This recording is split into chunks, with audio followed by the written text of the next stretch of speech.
Locker room talk, baby. The locker room. Trent Merrin, how you going, bro? How you going, Kempy, bro? How you been, man? It's been a while since I seen you. What have you been doing? Just footy, mate, and having a bit of a rest. Yeah. Got a bit of time off now, mate. Now, we've got to talk about it. Game 3, Origin. How you feeling, man? Yeah, it was obviously something that you don't go out there intentionally to do, and it just happened so quick. Yeah. Just in the tackle, and me and Trent were in there, and he lifted one leg, and then momentum took over, and yeah, it's like I said, it's not something that you plan to do, but yeah, I'm copping the medicine now. So I've got it. I've got the clip here. I'll just get it up. Now, what a lot of people listening may not realise is that when I played footy, you didn't really go out there to intentionally hurt anyone, but there were when you're putting in massive efforts, for instance, I don't know about you, but when I would put in a massive effort, there wouldn't be exactly... Which wasn't on rare occasions. Well, I was just falling over the try line because I was outside Hodges, but whatever. No, but when you put in a massive effort, you're not necessarily thinking, you're just kind of doing, and you're just kind of exploding or whatever it would be. So walk me through it, man. What when you were originally getting off the line, what were you thinking? I think, yeah, it doesn't look too good, but I think when I first come onto the field, I knew that they were rolling us through the middle, and we weren't getting them on their backs or dominating the tackles at all. So Yep. that was the first thing that came into my mind, was I had to get him on his back or have a dominant tackle. So as I lifted the leg, I was intentionally going to put him on his back, but Yep. at the same time I did. Hodgkinson did the same. Yep. And then, yeah, it just momentum went, and bit of aggression, and yeah, stupidity. I would have to put it all down to. But Was it an active thought that was kind of like, I need to get out there and kind of stop this roll on this, I need to be dominant here, I need to do something aggressive? Or was it more just like, I'm getting off the line and I'm just trying to bash someone? yeah, it was more like I said, just to control the ruck. Once I got on there, I think they were rolling us a lot, and yeah, I just wanted to put him on his back, and I ended up putting him on his head. So it wasn't good, but yeah, like you said, you don't go out there to plan to do these things. You just sometimes these horrifying things happen, and I'm just happy enough that he got up and walked it off, and we'll continue to play. So like I said, I copped 4 weeks for it, and I'm not going to fight that or disagree with that. Yep. And I'll work hard and get back in the next 3 weeks. And when it like did happen, was there an immediate like shit, like fuck, like I should probably like, did you immediately react in a negative kind of way, or was like it just all of a blur? You don't really remember what happened straight after? As soon as it happened, I Yep. knew straight away I'll be gone for a few weeks here. Yep. And I've really let the boys down, and I think they scored the set after, so it wasn't a positive. So Yep. yeah, it did, and it's after the game it stuck with me as well, and they're playing it everywhere, and yeah, it's something that he's going to be reminded of the next few weeks. And Yep. like I said, I got the punishment for it, and I'm content with it, and I'm just going to do the hard work away from the field now, and prepare myself for the back end of the season. So you walk off the field, 54, whatever it was. Tell me what's going through your head. What are you feeling at that moment? Because I know how much it means to you and all the boys. What is it? What were you feeling? It was dead set like a nightmare. They're obviously on fire. Everything that they were doing was turned to gold, and we're in Queensland. You know what that's like. Yep. They cherish their footy, and it was a decider, and it was a must-win game. And yeah, just that first 20-minute mark, we knew we were in for a tough night in the office, and the penalty count didn't go our way. The way they were playing didn't help us, and like I said, we're in their backyard, and it all just took over. And once you let a team like that in front by so many points, I think it's hard to get back into control. And so when you walked into the sheds, what did Laurie Daly say? Was he angry? I mean, was he blowing up? Was he kind of just relaxed and like you could feel the disappointment, so there was no need to say anything, or what was it like? Yeah, it was a different Laurie. I haven't seen Laurie like this before. He was obviously upset and disappointed in the effort. He knows that's not what we're about and what we've worked so hard to do. Last year was something that we built and we wanted to continue that, and it just felt like we took a few steps backwards, and it's something that's going to stick with us for a while now, and we've got to wait a year for it to happen again. So there's a lot of thinking about it, and in a positive way, it shows us what level we need to be at, and to maintain that. So in the next few years, you said that next year you've got to wait a whole year until you play them again. Do you guys talk about the fact that, like, obviously you guys have a lot of really good players coming through, but you talk about the fact that it's going to be each year there's going to be some Queensland veteran retiring. They're going to be up for it each year. Do you talk about that, or is it really not in your factoring? Yeah, that's a great point, KB. I think we haven't touched on that too much. We knew that they were going to come out firing for Hodjo and do the best they possibly could. But like you said, they do have a few that are possibly going to finish up in Origin footy. So yeah, it's just something that I think we're going to have to deal with and prepare for.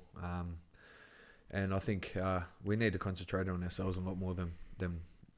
I think we did that great in game 2, and we put on a blinder against them. So yeah, it's definitely something that we need to watch out for. But like I said, we've got some great players coming through too.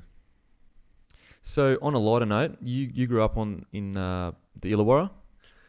Yeah, yeah, I did. Yeah, and you grew up playing footy here and stuff like that. A lot of people don't know. Like, you grew up in as people get older, when they're playing footy, I know anyway from a personal experience, there's an active shift in mindset of having to train hard or whatever, especially for the more naturally talented guys. They kind of cruise through all the way to maybe 18s, even 20s, whereas you actively were working pretty hard at a young age because you knew you needed to work extra hard to make those teams. Can you talk about what it was like growing up as a kid that obviously you're naturally talented, but you had a lot of work to do?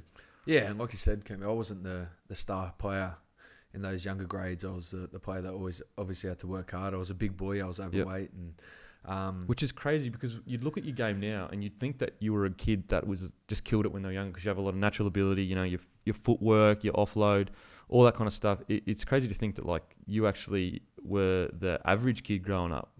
Yeah, like you said, with those skill factors that I have now, I didn't have them as a kid, and that was something that I trained in myself. Me and my old man used to go down the footy field, and Dad used to set up cones and talk about these quick twitch muscles and on all these things. That, as a kid, I didn't know what he was talking about. I just trusted in Dad and put all my faith in that, and it paid off for me in the end. But yeah, there were some tough sessions as a kid. There were sometimes I was crying. I got down to my knees and didn't want to keep going because it was 4 or 5 in the morning. I was road running streets. How old when you were doing that? Because I wasn't doing that. Like, I mean, I started at a real young age. My old man had mates, and they used to come around, and we used to do circuits in the backyard and pads and all that. And Dad thought it would be great for us to start at a young age. So I was starting at about 7 or 8 in there with Dad and going on road runs with him. And was he a footy player, or did he just love the game? Or? Yeah,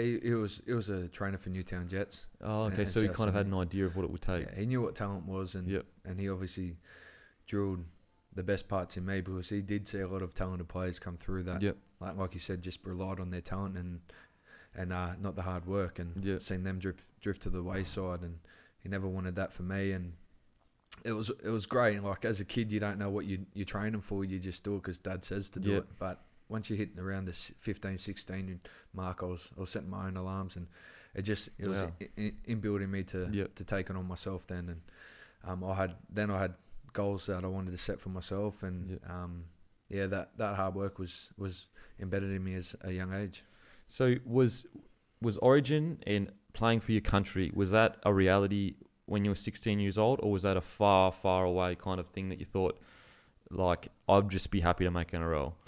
I think SG Ball was a far thing for me. For that's crazy. So, that's all I wanted. I used to see, like we talked about, those talented players, and they're walking around the beach or walking around the park around their mates in Steelers singlets and like Harold Matt singlets, and I used to idolise that. You forget what it's like, when I've been so long, It's incredible, and whenever I see a kid walking around with it on, I go, oh, there's another one. Like, there's one kid there that hasn't got one that's Yep. looking at him going, "Oh, I wish I could put that singlet on." Oh, man. And that's something that drove me when I was a kid. I had mates that made the rep teams and I didn't, and I was envious of it, and I was thinking, why not me? I'm the one in the backyard punching the bag or Yep. going on road runs, wearing garbage bags to sweat, just That's to put intense, in that. man. Yeah, it was, but it was a blessing in disguise. I think not making those teams made you work harder, Yep. and when you drive past that hurt, it turns into determination and anger, and Yep. I think that's what made me put on that Steelers singlet and Yep. set more goals and make higher achievements. What's been the biggest time that you can remember where you've sat there and just been like, I can't believe this is a reality. I can't believe that I'm so much further than where my expectations were. As you said, SG ball, you're so far past that. What's been the biggest moment where it's all kind of hit you, and you've been like, I'm standing next to some of the biggest names in Australia right now? You just said it. When I put that Aussie jersey on Oh, really? a few months ago, I think it did hit me. Like I think once you make grade, you just want to keep going. You just have that drive. You just want to keep pushing. You want to make teams. You want to be the best player on the field. You Yep. want to be the best player in that position. And I think that week in Australia, because I was so close so many years and not being able to make it, once you do get it, it was funny. The coach come up to me and he goes, "Oh, like you're here. Are you ready?" And I said, "I've been ready for years. Yeah. Like, I'm relaxed now. Like Yeah. I wasn't nervous. I was ready because of all the It's been setbacks." such a long build up kind of thing. And when I looked into the crowd and I see my family there and everyone that helped me get me to where I was, it was a little piece of heaven, of silence, just singing the anthem and taking it all in and really looking back at where I did come from to put myself in the best position in rugby league. And what's that conversation with your dad? What kind of conversation are you having where you look each other in the eye and your dad's, you both know, only you two will ever know what you put in. What's that kind of feeling like? What's the conversation that you had with your dad when you did make Australia? What was that like? It's laughs and tears, just overwhelming and joy. I wrote it down on a piece of paper when I was in primary school. My dream was to play for Australia rugby league. That's and crazy. It's crazy. It is, mate. When the the universe presents itself to you and you Yep. grab it with both hands, it all those little things come into your head, and just the conversations between mum and dad and my partner and loved ones. It's the biggest achievement you could possibly achieve, and it's all credit to the hard work as a young kid and putting yourself around people that want you to achieve the same goal. And because a lot of people they're pretty far removed from, they see footy players on TV and they see you in your finest moments, and a lot of people, they only see snippets of the highest of your bits of your life, and they don't realise that you, for example, or most footy players, are just normal people with your normal insecurities. You were just a normal kid that kicked a footy ball, a normal kid that saw a guy in a Steelers singlet and stuff like that. People don't realise that there was so much to get to where you were, that you're not living some separate kind of life from the society that we live in now. You went through all the pains and heartbreaks and everything like that to get there. Do you feel that like it was all kind of worth everything? Has everything been worth it? Like, would you change anything? Would you train less? Would you train more? Would there be anything you change growing up? I wouldn't change anything. I think as a kid, those tough sessions and the tears, the sweat, the pain, it doesn't feel like it's worth it then. Yep. And I think it all comes to sense when you put on that Steelers singlet, or Yep. you achieve that goal that you've set for yourself. And once you achieve that goal, you know in yourself that it's achievable, and you just want to keep doing it. You want to keep resetting and setting these high level goals. And like I said, I wouldn't change a thing in the world. Everything that I've been through has been a life lesson, and it's helped me to get me to where I am today. And like I said, I can't thank my family and close friends enough for being there for me at the tough times more than the high times.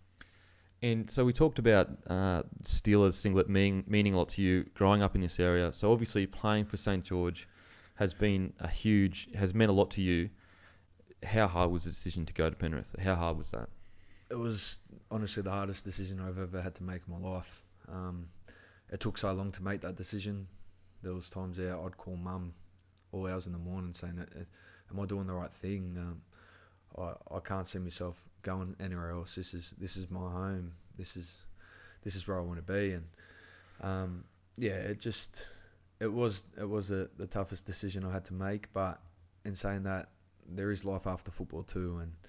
And I've been lucky enough to have some close friends that have been injured or had something taken away from them, and it just gives you a reality check on that. There is life after football, and you need to do what's best for yourself. And plus having a change, I needed a new chapter and a freshen up. I think being in the one place, you can just get comfortable in that area, and I just wanted a challenge. I know that Penrith's a decent drive away, and so you'll live in Wollongong and drive up to training. On occasions I'll look for a place out in Penrith. Okay, yep. I'll sort that out, but yeah, it's exciting and scary at the same time. But like you said, this was my home, and it always will be my home. But like I said, I want to challenge myself and get out of the comfort zone. So next year you've got is a 4-year deal? 3-year deal, and Phil Gould is still, he takes care of all he's above the coaching and takes care of all that coach. How big was his role in getting you to the club? Was he a big factor, being such an experienced head in the game, being so knowledgeable and all that kind of stuff, or was it more Penrith seemed to have this young kind of side that's building, doing really well? What was the kind of deciding factor? What was it clinched it? Yeah, I had a chat to Gussie and the plans at where he wants the club to go, and like you said, the roster coming through, and the same goal that he wants to take the Panthers to a premiership or set that standard is exciting for a player. And if I was going to step out of the Dragons, I wanted to step in somewhere that's in the same calibre, and Penrith's definitely a club like that. And like I said, the dreams that he has for the club's looking up for the rise, and it's definitely going to help me take my game to a new level. So we got to talk about it. What's it like constantly getting punished about being with a hot chick as your missus? Because the crazy thing is that it frustrates. Obviously, you'd know. Yeah, I actually do know, but I don't have everyone questioning me about it. But I also know because I got a sick personality, and that's why she's with me. Yeah. So the crazy thing is that I know ya, and so when people say he's punching above his weight, don't get me wrong, she's a great looking girl and stuff like that. But I know you, so you're such a good guy. It's not out of the ordinary for me, so it's always so weird to see people. Thanks, Campy. Thanks, mate. Well, so we need to get that in. Well, that's what I mean. For me, it's just normal because I remember when we were in Vegas for our trip away, and we literally walked around Vegas. It was probably 10 or 11 at night, maybe even 12 or whatever, and we walked around Vegas for 2 hours, and we chatted about just life. Everything, literally everything. We walked around all of Vegas, and it got to 2.5 hour mark. It was just me and you. It was the last night there with the team, and we're kind of it's been 3 hours. We just walked around Vegas. What are we doing? But anyway, I got to know you so well that it doesn't surprise me that you're with a girl of her caliber, as in really good looking. She's obviously a great girl, because I know you wouldn't be with a bad girl, and she's extremely successful. What is it like for you to constantly be punished about it? I think it just comes with the territory. She, like you said, she's all that, and she's a gorgeous girl, and she's a great girl, and it's something that I've got a cop. Obviously, I've got a rough head, and bro, I got a rough head too. My missus is way too hot for me, but whatever. You gotta live with it. Can be. I've been punching above my weight since '87. You have been. Sorry, mate. It's something that it comes with, mate, and I have a laugh about it. I don't take it to heart. Yeah. It's funny, some of the things that people come up with. I like a personal question. What's it like being, you and Sally are both at the top of your game, like both killers at what you do. What's that? Is it? I mean, you still deal with the normal things that relationships deal with, but you've got the added side of, obviously people know who both of you are. Is that weird at all? Like, is it weird that like people are interested in your relationship? Like, whereas like me, they see me and Mrs. walking around, they see, oh wow, that guy must have a lot of money or a good personality because he's got a shit head. Whereas I have neither. You're a legend, I have neither, but whatever. Is that weird? Is that weird? People wanting to know about your relationship? Oh, yeah. In a sense, it does get a bit weird, but like I said, it's. We both know that we're on centre stage and people want to know what's going on. I think we try and keep it all to ourselves on social media and whatnot. Which is the best way to be. That's our life is out there, you know what I mean? Yeah. So it's great to just be able to have our time and get away from it all. But yeah, it was different at the start, but as it goes along, you get used to it and people ask questions and we're happy to talk about it and whatnot. But yeah, it was different at the start, but yeah, it's growing on us. It's kind of got used to it. Yeah. So does she? Obviously, she travels a lot. Do you find as much time as you can to travel and watch her surf and all that kind of stuff? And also, is it cool to kind of like, you're dating a girl that is also a professional athlete, so you kind of see the same similarities of dealing with pressure, training, all that kind of stuff. Is it cool to see that also in your partner as well? It's awesome. It is. It's great. I think when, especially going through Origin, it's tough to cop those losses and just to have someone special there by your side to help. And when she says she understands it, she really does. It. Yeah. She's had some falls and she knows exactly what it's all about, and it's awesome. It's a great pairing just to be able to chat to someone who actually knows how you're feeling and know what to say when you do. But it's been great, Kempy. It's awesome. It's something that it'd be great if I could go to every event, but it does get difficult in season. She travels when we're playing, and I think I get to see two or three of her events a year. So where have you travelled so far watching her? I can make the Goldie snapper at the start of the year because that's 1 week before we start, and I try and get to Hawaii at the end of the year too.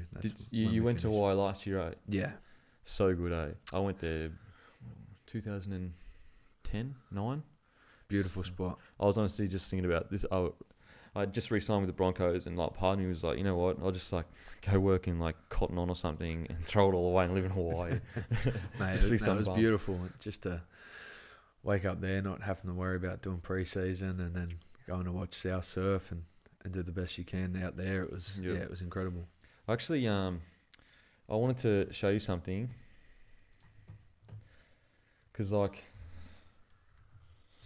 It's I've been receiving some of your messages to me lately, and I'm just letting you know.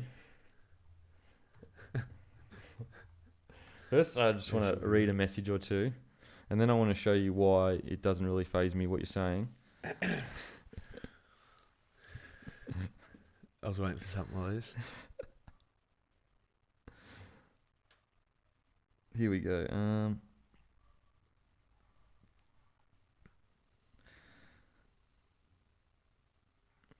Stop being a dick or I'll flog you again. Now, I want to show you why I'm not scared, because I'm a little pit bull boy. I'll go all day long. This is why I'm not scared. I'm taking this all day. I'm eating this for breakfast. Was this a lover's tip or what? It's just a warning tip, mate. Bro, I'm ready to go. I'm an animal. You'd be backpedaling. You'd still be on your wing. Now tell me, what's going on here? You're fighting wingers, bro. What's it doing? Just don't push people, mate. Tate's actually a really good bloke. I've heard that.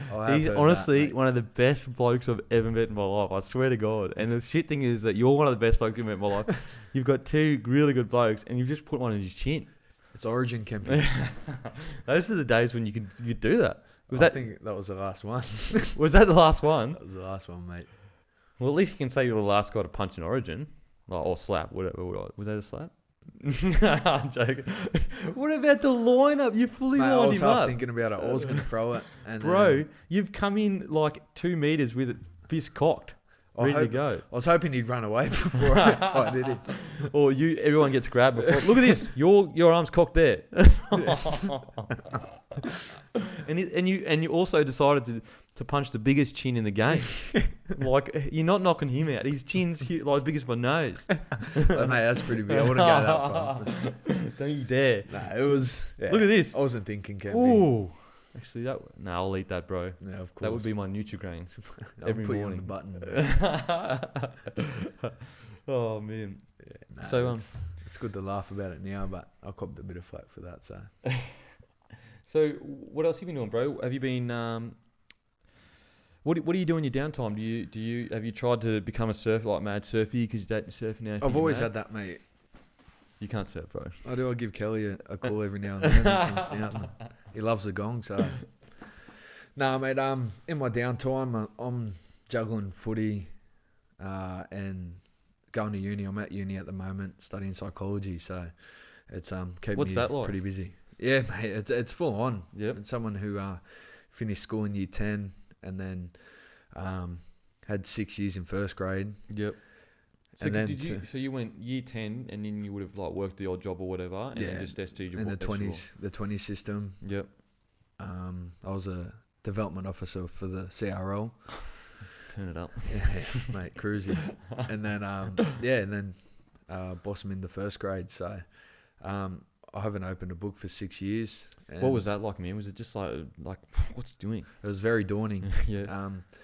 But it's something that I'm passionate about. I think going through the 20 system and SG ball and seeing players not make it, Yep. and then they've sacrificed 4 years of their life for this game, and then if it doesn't happen for them, they're on the back foot. Man, I got a whole spiel about 20s. The way with 20s, man, like this is just my opinion. You don't have to agree, but I reckon it's crazy to make these kids work full-time jobs, do essentially first grade training. So they're working 40-hour weeks with their company. They're going and work training 3 hours a night, probably what was it, 4 nights a week? Yeah. Getting flogged, and then there's no promise of a career after it. Like there's literally the pressure of the world on them, because if they fail, they've wasted 4 years of their life getting flogged, literally flogged. Like, think about that. That's if you're working a 40-hour week, like, 7 till 4 or whatever. You're working 7 till 4, and then you go do 3 hours of training. That's literally what 3 times 5, 15. That's a 55-hour week, man, for an 18-year-old. Yeah, it is, Kevy, and you're spot on. But and saying that too, it is great for them too. They get to see things that no other player their age gets to see. They get to travel with the team. They get to play at these level facilities and high performance coaches and stuff like that. Which is awesome for them. But I just reckon like you said, put a cap on the training or something, mate. just to draw it back a bit, because I just think it's too much. I mean, we've seen the issues with depression in the 20s, and I'm not saying it's the NRL fault, but all I'm saying is that, like, I feel like they've got to take a bit of the money out of the 20s, put it into men that choose to train and play footy, that are grown, and just like put a cap on the amount of times they got to train, but still give them the same opportunities. That's what I reckon. Anyway. Yeah, well, everyone has an opinion on the 20s, but what I think too is, like we said, they spend 4 years at this level, while when they were going for SG ball and that, they had their mates looking up to them, thinking, he's going to be the next big thing, and they spend 4 years being idolised by their mates back home and family and friends, which is pressure as well. Which is pressure, and while they're doing this for 4 years, this is how I see it, their mates and their family friends, they're either getting trades or apprenticeships and finishing their apprenticeships over that 4 year period, and being able to commit more time to them. They have a full-time job. And then once these 20s players, the ones that aren't lucky enough to to kick on, which isn't a bad thing. Also which isn't bad. It's a lot of them that don't get to exactly. Kick on. They're in a position where the players, their friends that were looking up to them are in a better position than what they were coming through grade. They've got to start from scratch again. Yep. Now the players are looking up to their mates, going, well, how does this happen? I was the, and that's how depression starts, and that's how we see these suicides happening, because especially some of these players are from rural areas where the population are limited, and it's hard to go back to there knowing that you were supposed to be the next big thing. Yep, and definitely. I think it could be managed a lot better, and limit that unfulfillment. Like, players think that it's the end of the world not being a first grade player, where it isn't.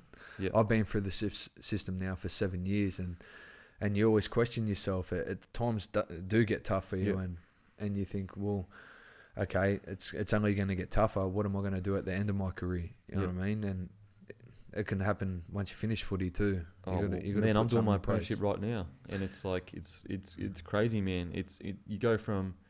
You've got to go from being an NRL player to the bottom of the rung. Like, when I'm at work, have to fetch stuff, all that kind of stuff, and just the hit on the ego. It's so, like, I'm 28 now, so I can kind of cop it and kind of move through it. But a guy that's like 21 years old, that's still maturing, he's probably just moving out of home or something.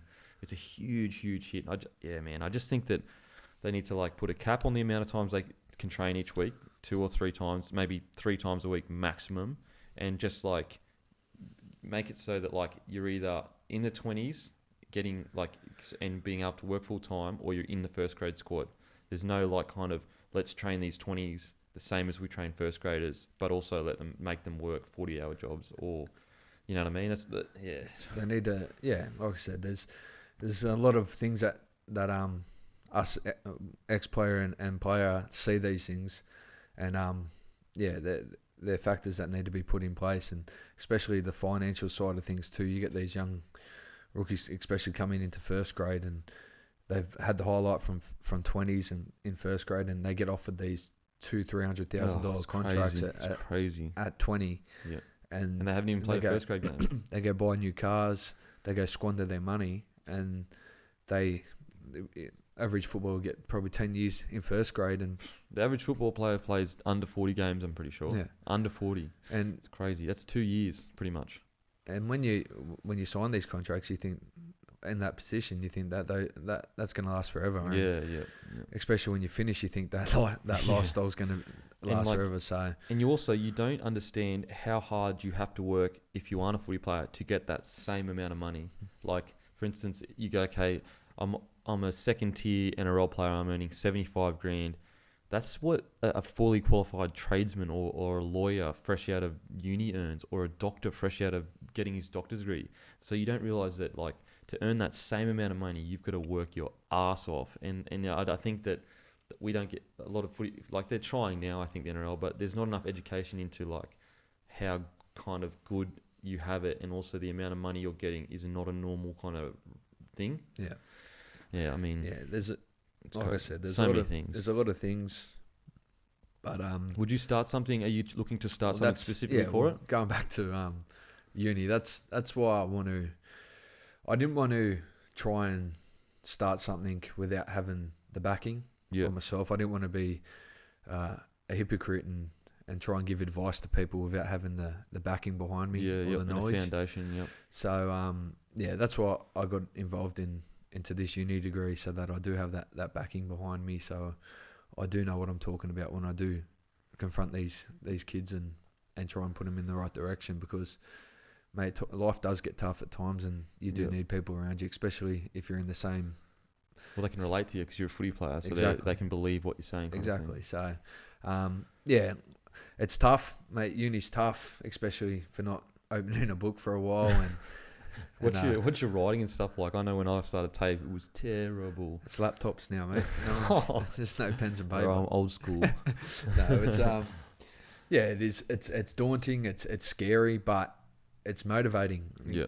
You look around you, and there's some special people there, and really intelligent, switched on, and they know what they know where they want to head, and they just walk. When you look around, and even the presence of people walking just Yeah. looks like they're on a mission and Yeah. they know where they're going. Yep, And you motivated. question yourself. You go, wow, can I turn around and go jump back in the car and get out of here? I don't think I belong here. But imagine if they came to like first grade training or something. Yeah, They'd be it's, like, it's "What?" but that's the thing. I'm in their office now. I'm in Yeah, their yep, world, and yeah, that's it's what I'm. Yeah, okay, yeah, it's fair. Yeah. it's daunting, but it's exciting. Like sit in class and you got to answer questions, and I've answered a few, and I sound like an idiot, but I just want to have a go. Are you enjoying like acquiring knowledge? Are you enjoying that specific knowledge you're acquiring? So, for instance, like when you learn about, I don't know, about the brain or something like that, is that enjoyment for you? Do you find that like, wow, that's really interesting? I enjoy that. Kind of It's incredible. I just finished my sociology subject and Yep.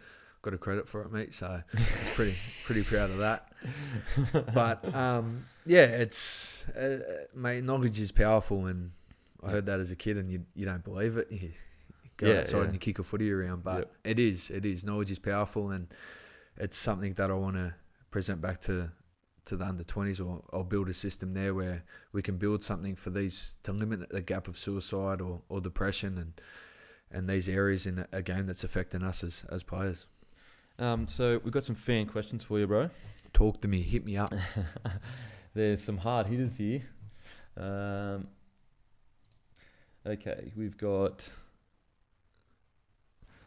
Psycho. This Psycho wants to know how much you bench, squat, and deadlift. Are we talking early days of my career or the back end? Let's talk about the improvement or the decline of what was your peak and what are you the now? heaviest I think I've ever bench pressed was close to 180 and 300 for a squat. I think that yeah, but I don't get that now. Yeah, I don't get that now because injury and and all that and new science of training. Okay, if you were in charge of the NRL, would you sacrifice some of the money coming in from ANZ Stadium to play more matches at grounds like Belmore for better atmosphere? That comes from Sterix. 100%. I think you'd agree with this too, KP. I think us players would sacrifice.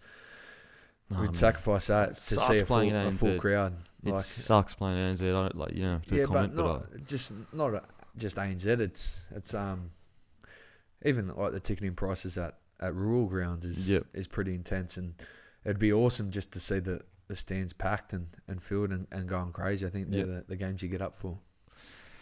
How many late Reg? He asked, how many of your fingers broke after you punched Tate's jaw of steel? You seen the punch, so yeah, none. Okay.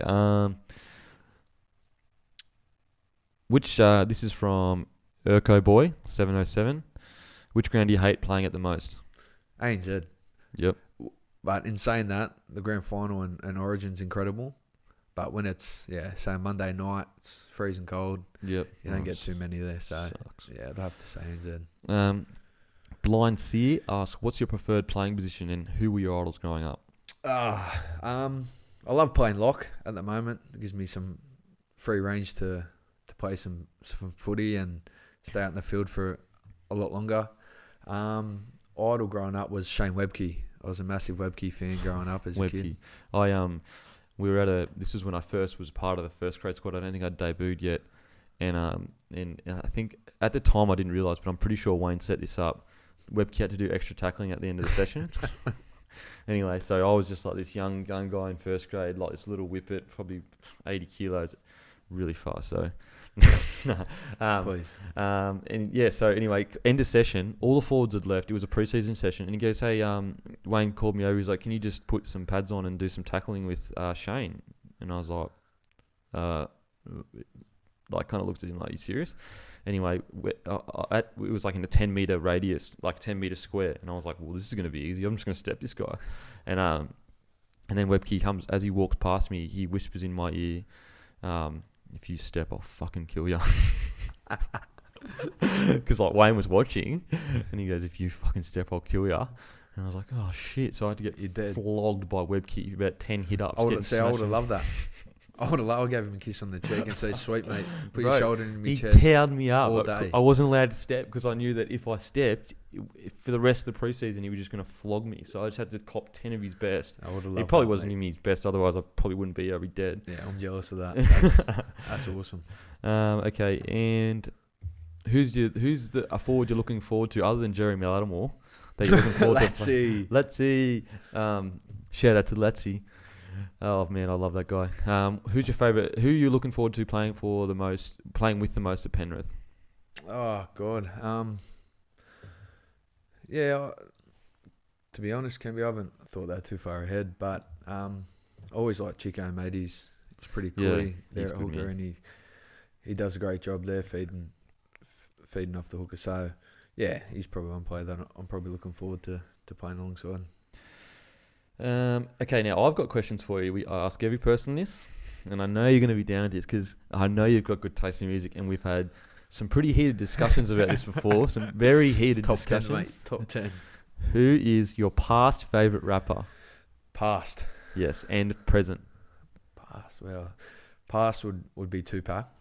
No, it can't be two. Everyone said there's been like 6 episodes. Everyone has said Tupac. Past, mate. He's the Bro, greatest. Eminem is better than Tupac. I'm not getting into this again, Bro, mate. I'm We've telling done you, this no, convo, I don't we're care. not gonna- I'll die before. But I he's said not that. past. Eminem's still there, mate. He's still present. Bro, he's so good. He deserves past, present, Can't do that. future, everything, and Contradicts the question. and present. Present is Drake. I knew you're a Drake fan. I love Drake, but don't you hate that he's so feminine? Like, don't you hate that? I love it. I am. Have you I'm seen like some of that. his interviews? You know what I'm. Have you look up YouTube? Drake. No, I don't. You I know what? listen to We're his looking music, it I up. don't We're listen going to to look his it up right interviews. now. We're going to look it up right now. And you tell me if this doesn't kind of like, just, I don't know, curve your enthusiasm for Drake's. What? Drake's gays comments. Bro, trust me. So, trust me, this is going to curve your enthusiasm for Drake's.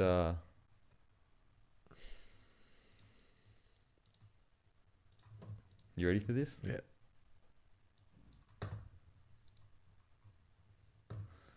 Asks, who has been your favorite artist to work with and why? Oh, I have to say, I can't say one person. I gotta say, there's 3 people that I have to say. Well, me and Jay have like the greatest relationship, so every time we work, it's always fun. No matter what we're doing, music or just shows or whatever, we have a phenomenal relationship. So I love working with Jay. In the studio, the greatest experience I had was with Alicia Keys. She made it so comfortable. You telling me that he doesn't, to be there. this feminine doesn't. Intimidated and overwhelmed, and she just made me feel right at home. And we came up with a great song, which is Unthinkable. Campy. Song that's out right now. And, He's killing it. And Bro, listen. Wayne is my favorite person to work with though, because it's just Little Wayne, he's just too good. You gotta give Wayne He's the just love. too good. Drake, He's just too thank you. good. Bro, come on. That doesn't like, he talks like, ooh, Little Wayne, ooh, like what? He's the man. Okay. He's the man. I'll give you that because his lyrics He's are talking so about good. Lil Wayne. He's the man. No, I don't like Little Wayne. Favorite movie? My favorite movie. Wow. God. John Q is up there. Oh, bro, great movie. Great That's a movie. great movie. John Q's up there, and The Gladiator. Great movie as well. Man, that's some good movies. Well, bro, that's it. We've actually been going for 44 minutes. Wow. When time flies by. We get some ratings after this one, eh? I hope so, man. I appreciate you coming on, man. I really do.